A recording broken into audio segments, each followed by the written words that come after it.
La vigile matinale provient de l'œuvre de Monica Diaz, Méditation quotidienne au féminin. La méditation de ce matin, aujourd'hui 14 octobre 2024, est tirée de Deutéronome 30, verset 19. J'ai mis devant toi la vie et la mort, la bénédiction et la malédiction. Choisis la vie, afin que tu vives, toi et ta descendance.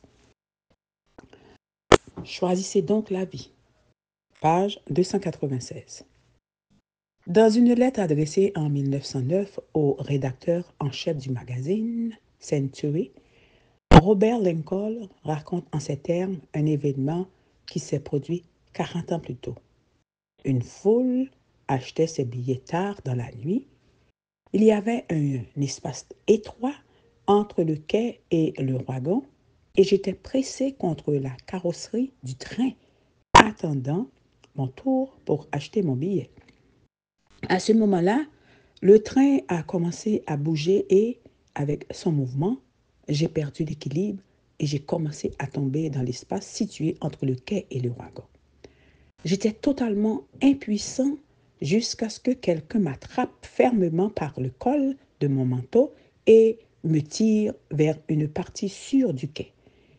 Comme j'étais sur le point de remercier mon sauveur, j'ai vu que c'était Edwin Booth, dont le visage m'était bien connu.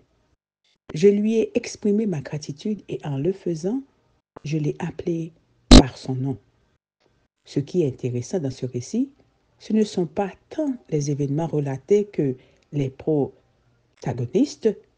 Edwin Booth, le sauveur, était le frère de John Wilkes Booth, un assassin. Qui John avait-il assassiné? Nul autre que le président des États-Unis, Abraham Lincoln. Qui était Robert Lincoln? Le sauvé. Vous avez vu juste. C'était le fils de la victime. Coïncidence?